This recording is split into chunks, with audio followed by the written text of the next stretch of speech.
à tous sur On Parle TV, votre chaîne d'actu sport, high-tech et médias. Pour commencer, nous parlerons de la sortie précoce de Koh-Lanta, puis nous enchaînerons sur la 10e saison de Secret Story. Ensuite, nous parlerons de la série événement de cet été Quantico, pour terminer par les actualités du groupe Canal. Merci de nous retrouver pour la première de On Parle Média. À tout de suite.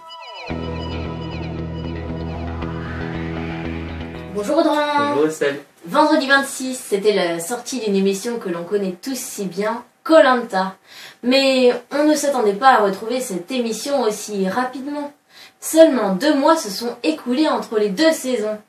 L'île au trésor sera donc la 16e saison de Denis Brognard, présentateur de ce jeu télévisé. Et oui, il nous emmène encore une fois à l'aventure, mais en espérant que cela ne tourne pas mal.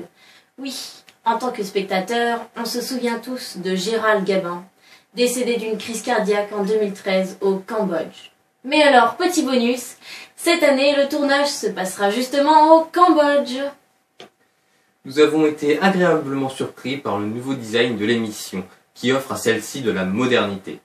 De nouvelles règles arrivent. Dans cette nouvelle saison, des candidats seront amenés à chercher un trésor afin d'être immunisés jusqu'à la finale. On regarde tout de suite un extrait.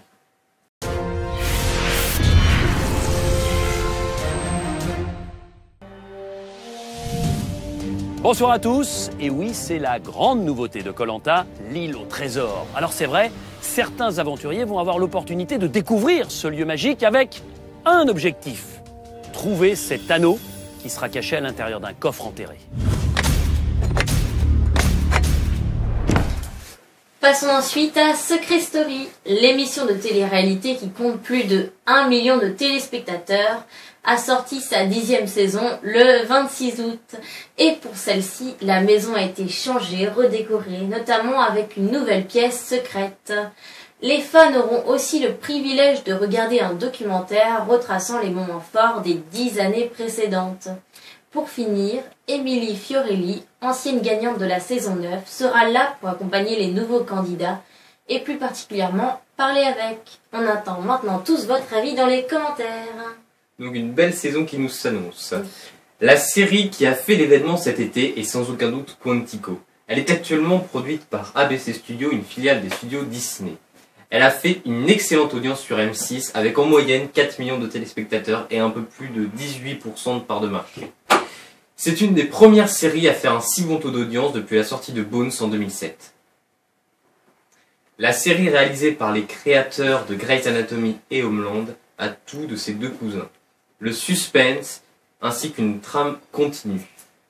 Le personnage principal, Alex Parrish, est accusé d'avoir commis un attentat et devra trouver le responsable pour s'innocenter. On regarde tout de suite la bande-annonce de la saison 1.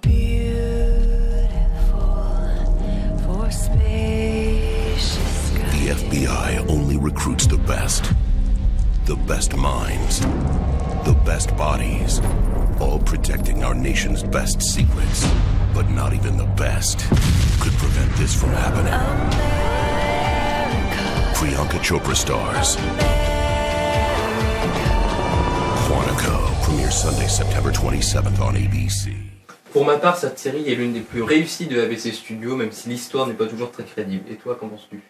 Personnellement, je trouve qu'il y a beaucoup de plans et de flashbacks, mais une fois qu'on rentre dedans, c'est très très prenant et j'attends la saison 2 avec impatience. Moi, je suis d'accord avec toi.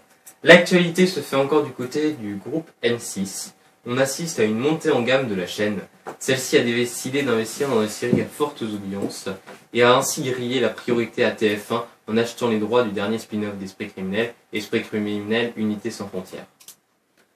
Enfin, Canal+ a fait beaucoup parler d'elle en juillet. En effet, sa part d'audience a largement diminué, passé de 1,7% à 0,9%. Canal+ a donc décidé de changer sa programmation pour la rentrée. Il n'y aura donc plus 2 heures d'émissions qui passeront en clair avec le regroupement du Grand Journal, du Petit Journal ainsi que les Guignols en une seule et même émission. De nouveaux programmes feront leur apparition, comme la très grosse émission présentée par Hanouna et Farouja. Oui, Canal+, mais il y a aussi des 8, des 17 et ses iTélé, qui deviendront ses 8, ses stars et ses news. Toutes leurs chaînes seront la nouvelle vitrine de Canal+, afin de promouvoir les contenus cryptés et de concurrencer par la même occasion le groupe M6 et TF1. Et c'est déjà la fin de ce premier numéro de On parle média. Merci à tous de nous avoir suivis, on se retrouve sur une prochaine émission.